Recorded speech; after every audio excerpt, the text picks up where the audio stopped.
Hello, and welcome to A Reader's History of Science Fiction, Season 3, Episode 2.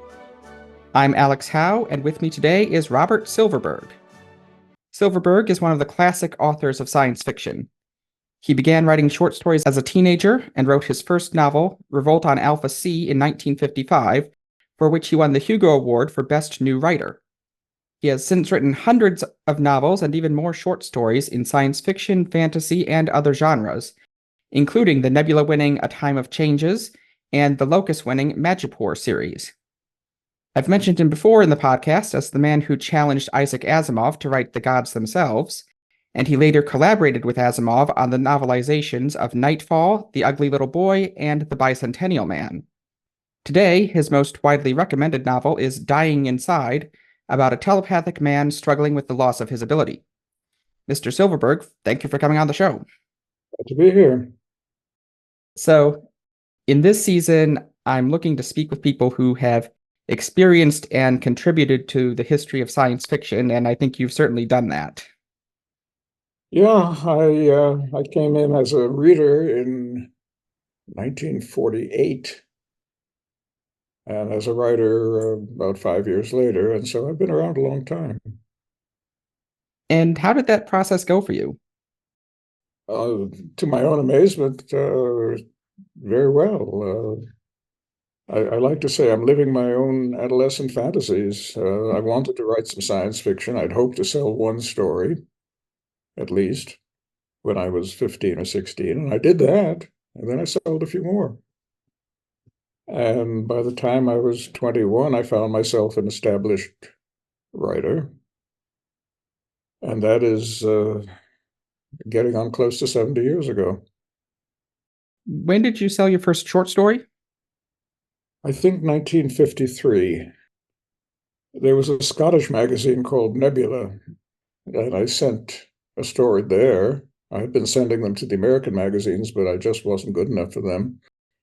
And the editor of Nebula, Peter Hamilton, sent me an encouraging letter saying, why don't you try this kind of story? And he suggested a sort of space opera.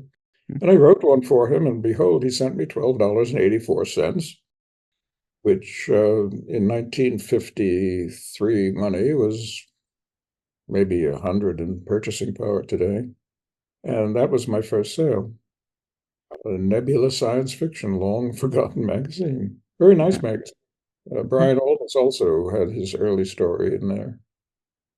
Your bibliography on Wikipedia doesn't list anything before Revolt on Alpha C, so I wasn't entirely sure. Well, that was my first published novel, but Gorgon Planet, as it was called, was the first short story. The sale of the first novel came quite soon after in a very peculiar way. I was still in high school in 1951, I suppose. And I was the editor of my school paper, and we got a science fiction book to review, and I blasted it. I really took it apart. And I got a letter from the publisher saying, well, if you're so smart, how well do you write? Come down and talk to us. And I did. And I met the quite famous editor for the Thomas Y. Kroll Company. And she said, well, why don't you write a novel for us, since you seem to know how it's done better than our guy does? And all during 1952, on weekends, coming home from college, I wrote Revolt on Alpha C, and I brought it to Miss Riley. And she had me rewrite it from end to end, and eventually it was done. And it was published, I think, January 1955, by which time I was a junior in college at Columbia. So I began my career essentially by invitation. Peter Hamilton saying, why don't you write a story for us, a little better than the one you just sent me? And then Elizabeth Riley saying, write a book for us. Then, 1955, I'm still in college, a writer named Randall Garrett came to town. He had sold some stories, some very good stories, to John Campbell's Astounding, as it was called. And Garrett was down on his luck. He was a hard-drinking man and not doing well, and he had trouble finishing stories. He could conceive them, he could create them, and then he would lose track of them. So we began to collaborate, and he took me around town to all the editors whom he knew very well and said, here's Bob Silverberg. He's going to be the next Isaac Asimov. You ought to pay attention to him. Well, I just trailed along with him, and he took me to John Campbell and Howard Brown of Amazing Stories and Bob Lowndes of the original science fiction stories and all of the others. And behold, they began buying stories, first as collaborations, Garrett and Silverberg, and then as Silverberg alone.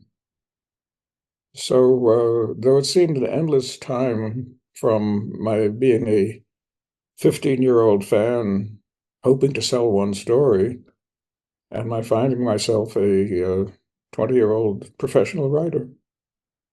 So you became a full-time writer just because you were very successful, but with the various magazine publishers at the time? Yes, I've been a full-time writer all my life. I've never actually held what people would call a real-world job. By the time I was a junior in college, I was selling everything I could write as fast as I could write it. And I graduated from Columbia in June of '56 and set up in business as a freelance writer. Earned a nice living at it and saw no reason to go to work for somebody else. And you were writing a lot of stuff. In fact, by some estimates, you were at times writing as much as 250,000 words a month. That sounds like a lot, but certainly in my 20s, I was wildly prolific. I would sometimes write a short story before lunch and then write another one after lunch, or I'd write a novel in about 7 days. I can't do that anymore. In fact, I can't do it at all anymore, but I'm not required to write at my age. But the words came very easily to me. It was very clear to almost everybody but me from childhood on that what I was going to be was going to be a writer, that I had command of the language and an intuitive storytelling skill. So I don't know whether it came to 250,000 words a month. That sounds like a lot, but it certainly was 70, 80,000 words a month, and I sold it all, much to the annoyance of the senior writers who looked at me as something of a menace, although they were friendly enough. I've done various writing off and on. I've self-published a little online, and the most I've done in 1 month was 100,000 words. Well, that's not trivial. Yeah, that's not trivial. If I had a very good outline, I could maybe get to 250,000, but I need to be doing it 80 hours a week. Oh, well, I wouldn't do that. Yeah. But in those days, a full-length novel was about 50,000 words. Nowadays, they tend to run much longer, I understand. So 100,000 words a month, that would be two novels, 24 books a year. That's pretty good going if you can keep it up. Well, but whatever the number, it's certainly impressive. I didn't see a clear estimate for how many books you've written, but it's certainly in the hundreds. Oh, I have no idea. I keep copies of everything I've written when I can get them, and the shelves go on and on and on. My friend Isaac Asimov used to keep count. This is my 493rd book, and he let everybody know about it. I just don't keep count, but it's a lot of books and stories. Now, I actually cited you once in the podcast for your analysis of the golden age of sci-fi, because I agree with you that the real golden age of sci-fi is not the 40s, as is usually said, but the 50s after it started hitting the bookshelves. Yeah, incidentally, I don't call it sci-fi. That gives me the the green quibbles to hear a phrase like that. I know it's built in now. I can't escape it. I call it science fiction. There was a golden age, certainly in the early 1940s, when John Campbell of Astounding brought in Asimov and Heinlein and Sturgeon and Sprague de Camp and all those great writers, all in one burst, then interrupted by World War II. But as you say, and I fully agree, the real golden age of science fiction began somewhere around 1951 and lasted 4 or 5 years. All manner of great work was done by Jack Vance, Henry Kuttner, Phil Dick, Robert Sheckley, Alfred Bester, James Blish, and on and on and on and on. And the literary quality, the imaginative quality of the work done in the 50s, I think, set the baseline for what is good science fiction. And I came in at the tail end of that. I was a very young beginning writer here in the middle 1950s, and was very pleased to find a little corner of myself for myself among all of those great writers. In the course of doing this podcast, though, I feel like there was a little more of a tradition of British science fiction before that time with H.G. Wells, Olaf Stapledon, Aldous Huxley, and even C.S. Lewis with the Space Trilogy.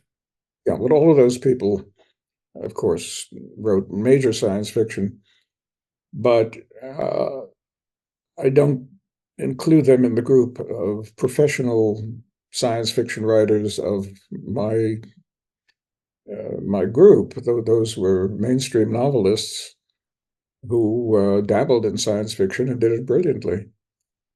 Wells, of course, laid the foundation for everything that got written later. Every major theme of science fiction he essentially created between 1890 and 1905 or so.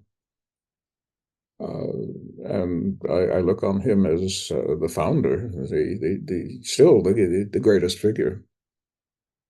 But that's different from writing for amazing stories and thrilling wonder stories and all those pulp magazines. Yes, the origin of science fiction is kind of multi-threaded because you have H.G. Wells and before that Jules Verne and Mary Shelley, and then the pulp magazines, which came more out of adventure fiction, Edgar Rice Burroughs and Arthur Conan Doyle. Yeah, the pulp magazine. There was a lot of considerable science fiction before there were science fiction magazines. There was a magazine called Argosy that came out every week.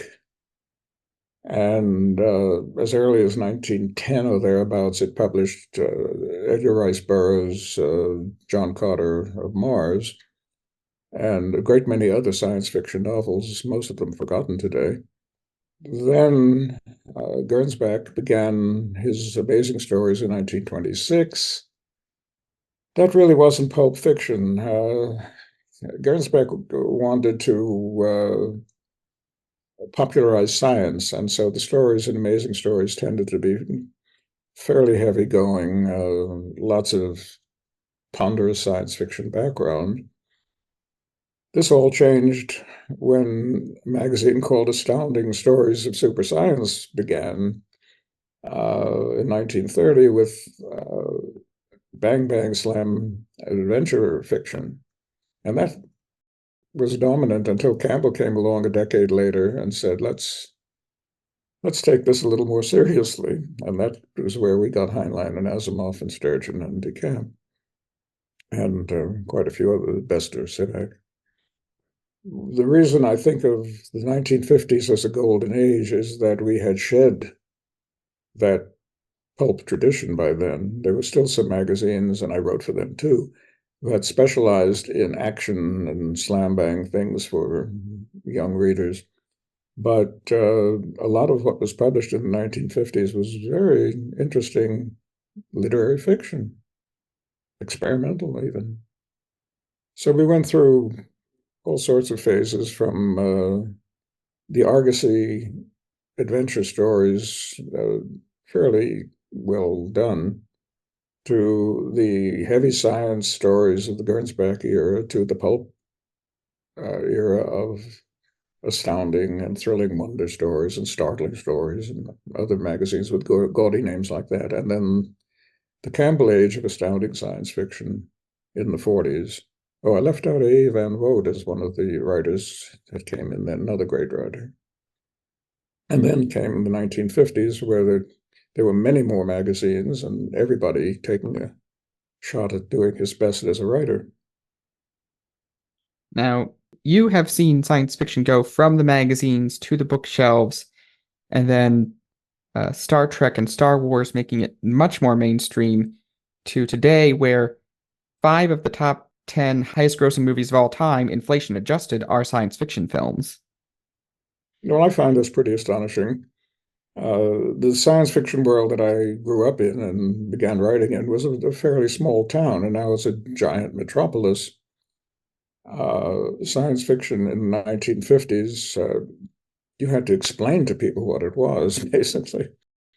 And now everybody knows about androids and robots and time travel, and it's all over television. And Star Trek, and particularly Star Wars, achieved this. There were a few science fiction movies before then. They weren't, most of them, very good. But Star Trek, which had great difficulty catching on at the beginning, became a major property, and it's still marching on 50, 60 years later. And Star Wars became an enormous franchise, which is also still being continued. And that brought in millions of new readers. Not always a good thing, because a lot of these millions of new readers wanted the kind of fairly elementary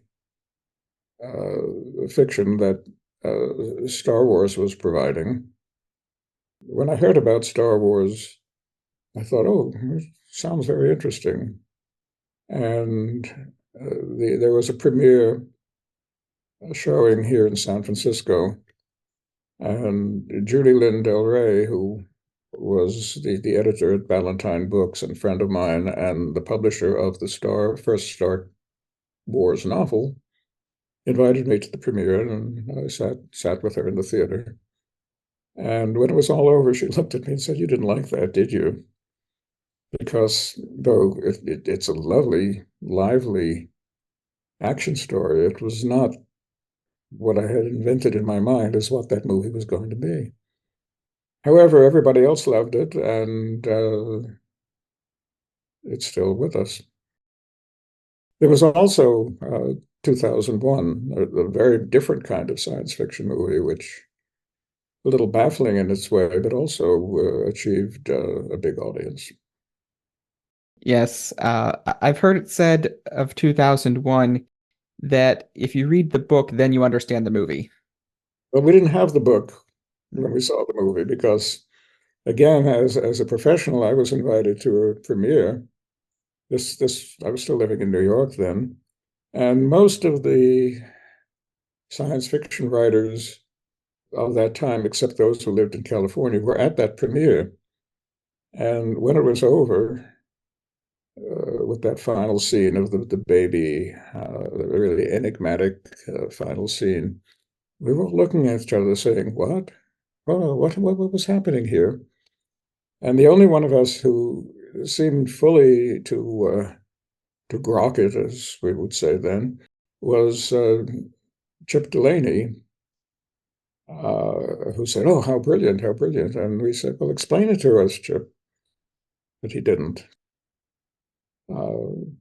I've seen the movie a couple of times since, and I'm still a little baffled by that final scene. You collaborated on several books with Isaac Asimov.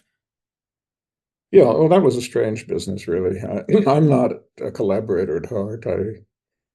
At the very beginning of my career, when I could use a helping hand, I happily collaborated with Randall Garrett, and that was quite a symbiotic thing, because I was a beginner, fairly skillful for a beginner, but still a beginner, and he was an established pro, but he was unable to get any work done, and I was quite disciplined. So between the two of us, we got a lot done. But after that, I did almost no collaborating. Isaac, well, we were good friends for many years. He became a major best-selling writer, and I don't mean just as a science fiction writer. He got onto the national bestseller lists. And then he became sick through a bad blood transfusion. He got AIDS. And his publisher said, Isaac, we want more books from you. They sell. And he turned to me and said, I can't do it, Bob. Will you work with me? So I took three famous novellas of his, Nightfall and The Ugly Little Boy and The Bicentennial Man. And over a period of a few years, I turned with his contributions into novels.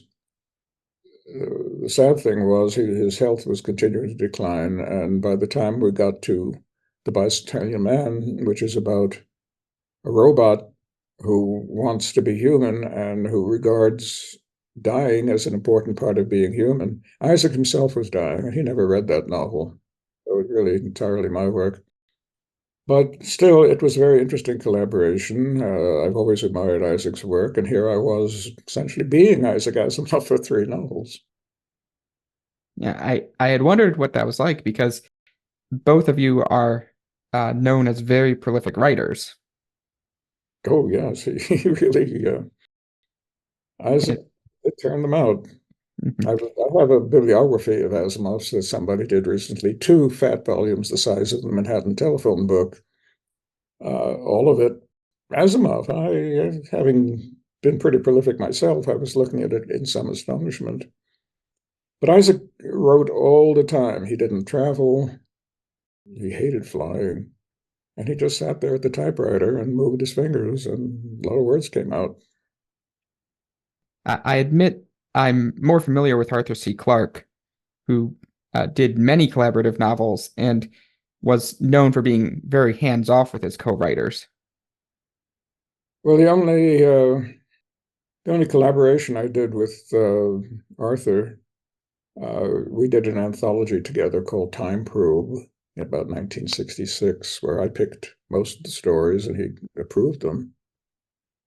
And there was some book about space that he was having trouble finishing, or he was traveling too much and whatever, and I cleaned it up for him. But I never collaborated with him on fiction, so I don't know what he was like as a collaborator.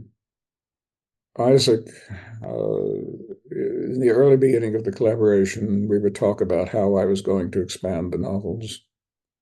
And he would make this suggestion and that because he'd had many years to rethink those novellas of his. Nightfall he wrote when he was 21 or so. I did one other odd collaboration, a very strange and pleasing one. Famous story by C.L. Moore, published, I think, under a pseudonym. Story, my God, I can't remember the name of it now. It's one of the great science fiction stories. And Tor Books got the idea of having a novella, really. Tor Books got the idea of having 2 novellas, a famous one and a new one, put together in a double volume. And long after C.L. Moore had died, they asked me to do a companion story to Was it Vintage Season? Vintage Season, of course. My wife was surprised. I'm getting along in years, and memory is not as flawless as it was. So Vintage Season, which is the story I first read when I was in my teens, which I think is a marvel.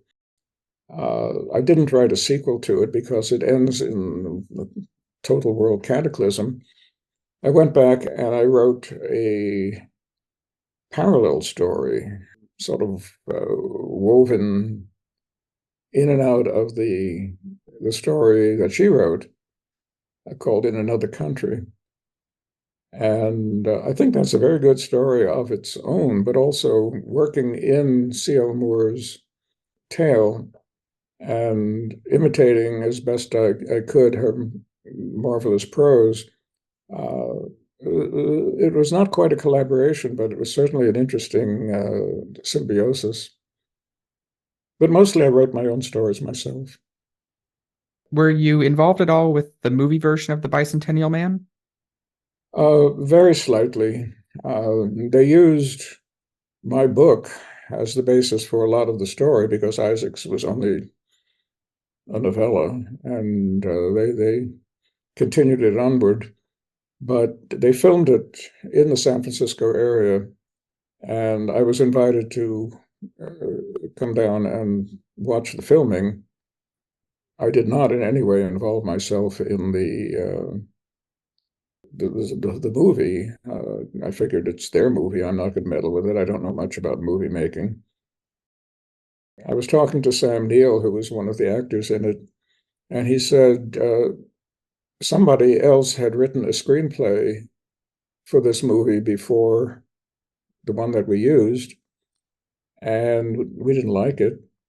And he came down and told us all that we were doing wrong, which they didn't appreciate. What I enjoyed was simply watching Robin Williams at work and Sam Neill and the rest of them and looking at the process of having a movie made. But I had no role in the movie other than to cash the check and to watch the movie and to see which parts of it were drawn from my book. So I did read Dying Inside in the run-up to this interview, and it was rather different from a lot of the sci-fi I've read, sorry, science fiction I've read, and it I felt, know you can't help it. People all do it all the yeah, time. it felt very stream of consciousness to me. Well, I suppose some of it is. It's a fairly serious literary novel, quite different from much of the other work that I did. I remember parts of it, small parts of it, are autobiographical, but very small parts. I'm not, for that matter, a telepath. Although some reader wrote to me and said, I didn't know you were one of us. And I said, if I were one of you, you'd know about it. But my editor, my wonderful editor, Betty Ballantyne, read it. I thought it was autobiographical. It's a fairly sad book, and said, it's a great novel, Bob, but are you all right? I said, yeah, I'm all right. It's just a novel, but a pretty good one. I'm glad I wrote it. It was a difficult thing to write. The good ones usually are. It certainly feels like it could be autobiographical. Well, I wanted it to be. I wanted people to read this as the life of David Seelig. And here and there, I would take an episode out of my own life to provide that extra level of realism. But I don't have a sister. I'm not telepathic. I didn't live in poverty writing term papers for Columbia students. Some of the term papers in the book are my own term papers from when I was a Columbia student. But I had found a better way to earn a living by the time I got out of college. So it's somebody else's story with little overtones of my life, and took place realistically in the New York of the time I was living there. I do have to ask, at one point in the book, you referred to President Johnson as Lyndon Baines McBird. Was that a reference to something? Because I couldn't find any other instances of that. Oh, it was a nickname that was applied to him at that time. I don't remember the background now, but a lot of the book is set very firmly in the early 1970s, and possibly many of the references now are obscure. There's a character named Yahya Lumumba, for example, who might now not register with anybody. Lumumba being an assassinated president of the Congo in the 60s, for whom this character was named. McBird, I don't remember what the joke was, but everybody then would know who I was talking about. Mm. Oh, and his wife's name was Lady Bird. Lady Bird Johnson, LBJ. All right. So since you've written so many books, I know which ones get recommended, but do you have any that you particularly like and would recommend to people? I have one that's very much on my mind right now, and it's not science fiction. But I just read it for the first time in 42 years. It's called Lord of Darkness. It's an extremely long adventure novel set in Angola in Elizabethan times, and it's about an Elizabethan mariner who falls into the hands of the Portuguese and becomes a prisoner and spends 20 years as a prisoner in Portuguese Angola and lives among a cannibal tribe. And it's so long since I read it that I read it in complete amazement, saying, "Oh, isn't this interesting? Oh, what happens next?" And I think it's the best thing I've ever written. But because it's not science fiction, the science fiction readers didn't find it. And because I'm a science fiction writer, the readers of historical novels didn't find it. What sort of historical fantasy? It's being published again in December by Blackstone Books, and I hope they finally find some way of marketing it that communicates what it really is, because I think it's a terrific book. And I'm so far from it that I can actually admire it from a distance as though I were an outside reader. I don't often read my own books, but I was curious after the deal was struck for this new edition. I wondered, what actually did I do here? And so I've been spending the last couple of weeks reading it. I feel like that sort of genre crossing story is easier to sell these days. Well, I don't know what's easier to sell these days. I don't try to sell anything anymore. I'm retired as an active writer.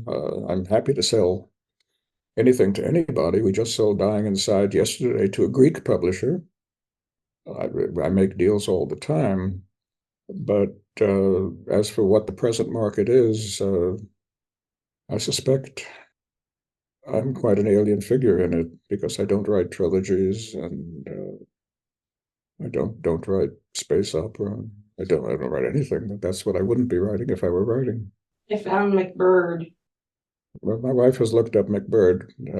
What's the story, Karen? It was a 1967 satire, I think it was a play in which Johnson, the character of Johnson, was portrayed as Macbeth, and so he was McBird. Oh, so at that time, that was 5 years before I wrote Dying Inside, everybody would still have been aware of McBird as that derisive nickname for what had become a very unpopular president. For completeness, do you have any of your science fiction books that you would particularly recommend? Well, I think Dying Inside for people who like a mainstream kind of science fiction, Downward to the Earth for something closer to the classic science fiction, The Man in the Maze, of course, the Majipoor books, which are my most popular books, Lord Valentine's Castle and the various sequels. Well, that's 5 books right there. There are plenty more. Those are the ones that come to my mind quickest. The short story book, first person singular. Well, my wife has just reminded me of a book of short stories. I wrote a lot of short stories too. First person Singularities is a collection of stories entirely in the first person, but nobody's ever done a first person book like that because one of the narrators is a robot, one of them is a dolphin. There are no two narrators alike. And I think it was quite a stunt, and a lot of good stories in there. First Person Singularities was published by Three Rooms Press, and it's still available. You can find it on Amazon. And that's a good sampling of what I was as a short story writer. Now, in your career, were there any particular authors, especially when you were starting out as a reader and a writer, that were an inspiration for your work? Oh, absolutely. Henry Kuttner, now not very well known because he was badly agented and allowed to go out of print after he died. Henry Cudner, an extremely clever narrator, craftsman, wrote under a number of pseudonyms, of which the best one was Lewis Paget. I read his stories from the beginning. I never met him. One of the few science fiction writers I never met, because he lived in California, I lived in New York, and he died in 1958 before I set foot in California. Philip K. Dick, whose career began only a few years before me, and he was suddenly all over the place, tremendously prolific with a lot of really clever stories. And I read Dick saying, how did he do it? Let's examine this carefully.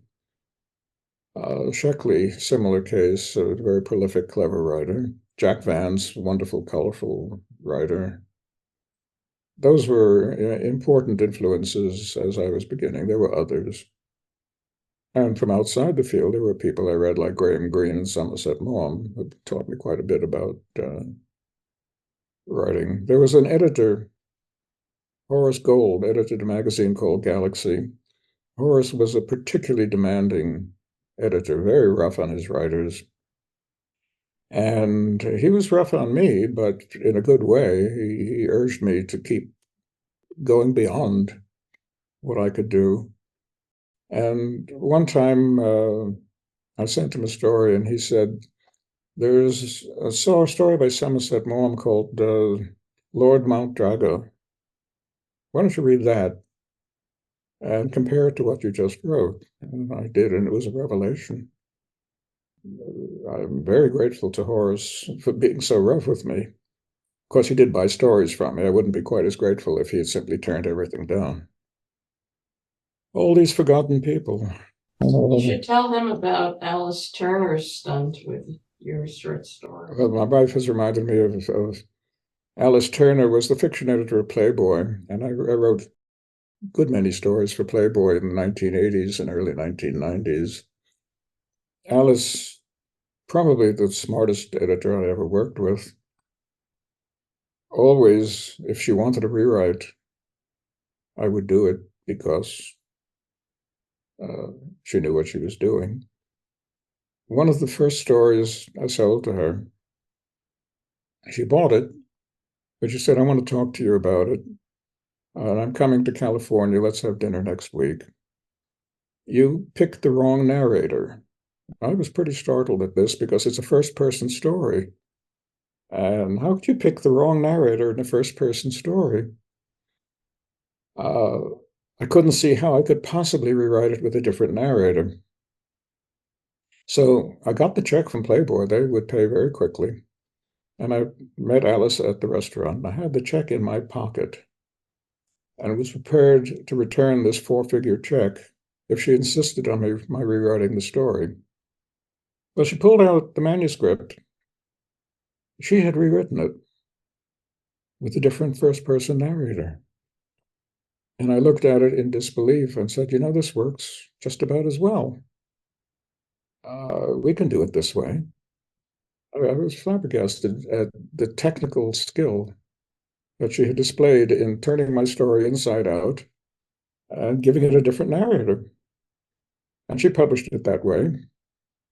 And then some years later, I put the story in a collection of my own, and I published it my way. And she noticed. And she said, I see that you did your own version of it. I said, yeah, actually, though what you did was brilliant, what I did was what I did, and that was my story. And I told her, I had the check in my pocket, Alice, and I was prepared to return it to you if you insisted on the rewrite. And then I changed my mind because I saw that your rewrite was just as good. And she said, well, if you had done that, I would have published the story your way. Now, there's an editor. And which story was this? Story called Gianni, Gianni, about an 18th century composer who is dragged into the 20th century and becomes a rock star. I remember the first line of the story was, well, why not Mozart? Well, because they thought this fellow would be a better candidate for dragging into the future. I guess Mozart would have been a headache. All right. Well, one final question, which is, do you have any advice for aspiring writers? Same advice that I've been giving for decades. Read all you can, write as much as you can, and just keep at it. If it turns out you're getting nowhere, stop. Some people are just absolutely not cut out to be successful writers, however much they want to be. But all the successful writers that I know persevered and got where they got. So read, write, keep at it. All right. Robert Silverberg, thank you again. It's been a pleasure. Thank you. It's fun. This has been A Reader's History of Science Fiction. This podcast is hosted by Libsyn and is available on SoundCloud, Spotify, Apple Podcasts, Audible, and YouTube. If you like this podcast and want to support it, you can consider joining my Patreon. The next episode should be up there in 1 week for patrons, 2 weeks for everyone else. I'm still getting the hang of this.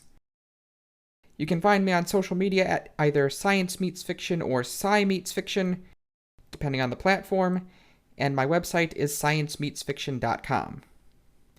In the next episode, I will be revisiting a topic I've covered before, but in a more scholarly way this time, as I interview Dr. Cameron Kunzelman of Georgia State University on the topic of science fiction in video games.